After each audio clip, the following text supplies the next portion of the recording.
حضرت شعیب علیہ السلام کے پاس گئے۔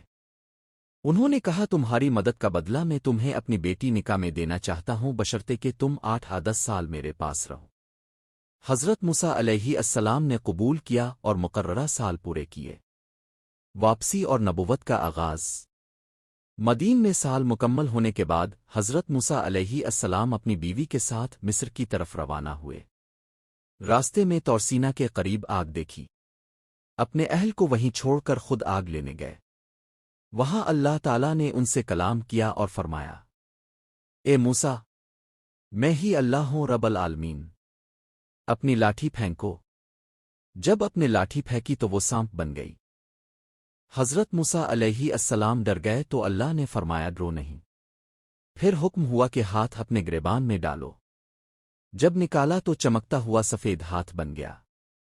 یہ دونوں معجزے فرعون کے سامنے پیش کرنے کا حکم دیا گیا تاکہ وہ ایمان لائے۔ فرعون کے دربار میں حضرت موسیٰ علیہ السلام اپنے بھائی حضرت ہارون علیہ السلام کے ساتھ فرعون کے پاس گئے۔ انہوں نے کہا، ہم اللہ کے رسول ہیں، بنی اسرائیل کو ہمارے ساتھ جانے دو۔ فرعون نے انکار کیا اور کہا اگر کوئی نشانی لائے ہو تو دکھاؤ۔ حضرت موسیٰ علیہ السلام نے لاٹھی پھینکی تو وہ بڑا اژدہا بن گئی۔ ہاتھ نکالا تو وہ چمکنے لگا۔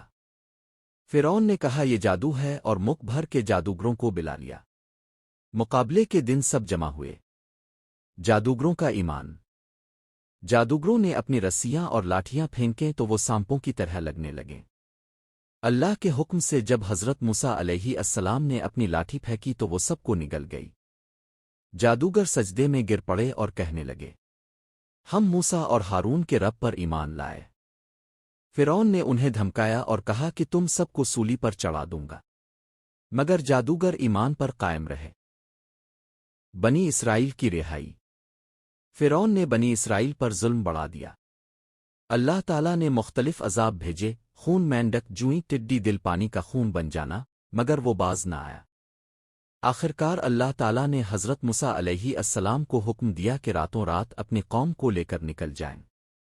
جب حضرت موسیٰ علیہ السلام اپنی قوم کو لے کر نکلے تو فرعون نے لشکر سمیت پیچھا کیا۔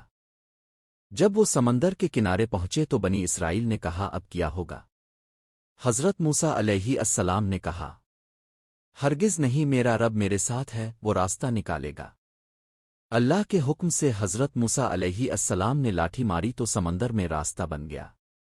بنی اسرائیل پار ہو گئے۔ جب فرعون اپنی فوج کے ساتھ داخل ہوا تو سمندر بند ہو گیا اور وہ سب غرق ہو گئے۔